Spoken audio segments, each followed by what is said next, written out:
Hello students, आपको यहाँ पे चार डिफरेंट टाइप के कंटेनर नज़र आ रहे होंगे, जहाँ पे एक बहुत छोटा है, फिर उससे बड़ा है, फिर उससे बड़ा, और ये कप है ना। तो आप देख रहे होंगे कि सर पता नहीं आज क्या करने वाले हैं। और हमें तो केमिस्ट्री पढ़ा रहे थे, अभी तक सॉलिड स्टेट चल रहा था, स्टेट ऑफ मैटर चल रहा था। अच्छा, हम उस चीज़ को यहाँ पे लिंक करने की कोशिश करते हैं।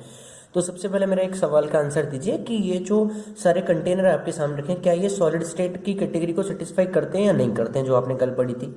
तो सारे बच्चे आंसर करेंगे यस सर, ये सारे सॉलिड हैं। क्यों हैं? क्योंकि ये जैसे शेप है इनकी, उसी शेप में ये रहेंगे, चाहे मैं इसको उठा के यहाँ रख दूँ, यहाँ पे रख दूँ, या फिर मैं यहाँ रख दूँ या यहाँ रख दूँ, कहीं भी रख दीजिए, ये सारे के सारे इसकी जो शेप है वो ऐसी ही रहेगी। और जितनी जगह यहाँ पे ऑक्यूपाई कर रहा है उतनी ये यहाँ पे ऑक्यूपाई करेगा। तो ये सारे के सारे क्या है, इनकी शेप जो है वो फिक्स है, और ये क्या है, वॉल्यूम भी इनका फिक्स है। दूसरी बात, ये कहीं पे भी मूव नहीं कर रहे, इसलिए रिजिड है।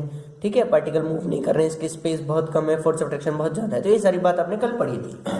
अब आप देखिए ध्यान से, इस वाले कंटेनर में मैंने वाटर लिया हुआ है। इस वाटर को अगर मैं इस कंटेनर में ट्रांसफर कर देता हूँ, तो मुझे बताइए क्या ऑब्जर्व किया आपने। आप बोलेंगे सर इस वाले कंटेनर में जो था, जब ये इस वाले कैप में था वाटर, तो इसकी जो शेप थी।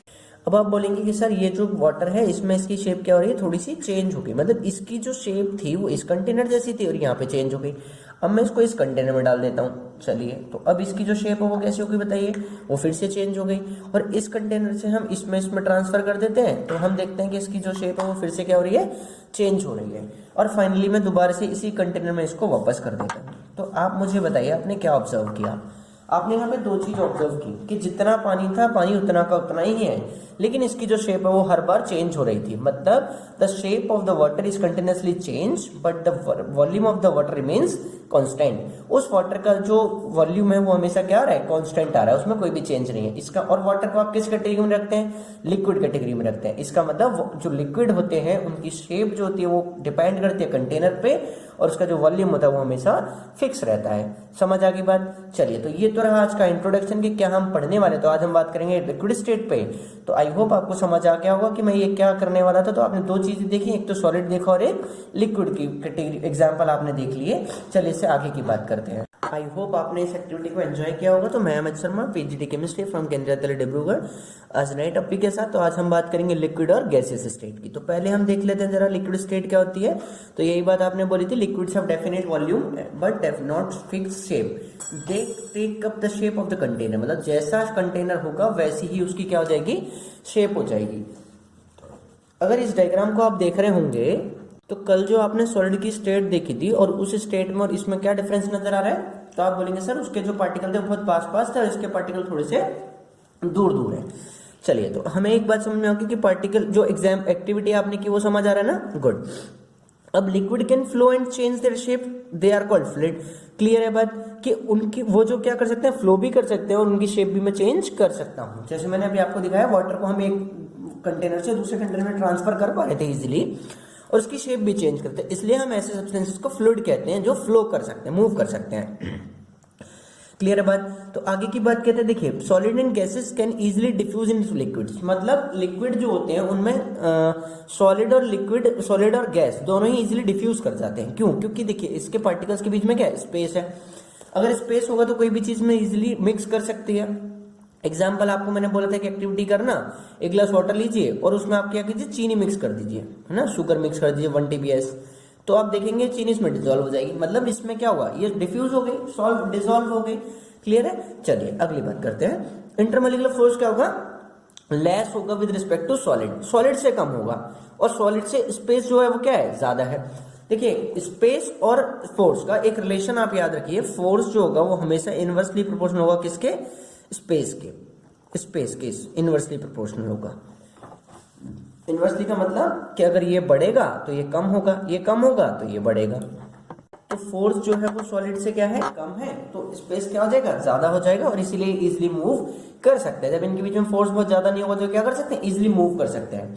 और जब ये मूव करेंगे तो क्या होगा, मतलब देखिए पार्टिकल जो होते हैं वो क्या कर सकते हैं, फ्रीली मूव कर सकते हैं with respect to solid and less than gas, gas से कम मूव कर सकते हैं, सॉलिड से ज्यादा और गैस से कम। तो क्लियर है ये बात। अब यहाँ पे काइनेटिक एनर्जी की अगर मैं बात करूं तो मैंने कल एग्जांपल आपको दिया था काइनेटिक एनर्जी का। क्या बोला था काइनेटिक एनर्जी, बताइए। कल हमने बोला था कि किसी भी पार्टिकल को यदि वो मूवमेंट करता है तो उसके पास कौन सी एनर्जी होती है, काइनेटिक एनर्जी होती है। अगर आप भाग रहे हैं तो मतलब आपके पास काइनेटिक एनर्जी है। चलिए एक बात समझ में आ गई। तो एग्जाम्पल के लिए मैंने यहाँ पे फिर से ब्लैंक छोड़ा हुआ है। ये एग्जाम्पल आप कुछ लिखेंगे, जैसे मैं एक एग्जाम्पल लिख दे रहा हूँ जो अभी आपने देखा, वाटर। वाटर क्या एग्जाम्पल है किसका, लिक्विड का। आगे की बात करते हैं गैसियस स्टेट की। तो गैसियस स्टेट के केस में क्या होता है बेटा कि देखिए, अब आप इस डायग्राम को देखिए ध्यान से, तो क्या होगा, यहाँ पे स्पेस बहुत ज्यादा है। अब जब स्पेस बहुत ज्यादा है, देखिए अब मैं यहाँ पे हाथ मेरा आसानी से क्या कर पा रहे हैं, मूव कर पा रहे हैं। या मैं कहूँ ये वाला जो मेरे पास कप है ये इजीली क्या कर पा रहे हैं, मूव कर पा रहे हैं। क्यों, क्योंकि यहाँ जो गैस है वो ऑक्यूपाई तो करती है स्पेस, लेकिन वो मूव हो जा रही है, तो बहुत इजीली वो मूव कर सकती है। क्लियर। तो जो गैस है वो क्या कर गई, मूव कर गई।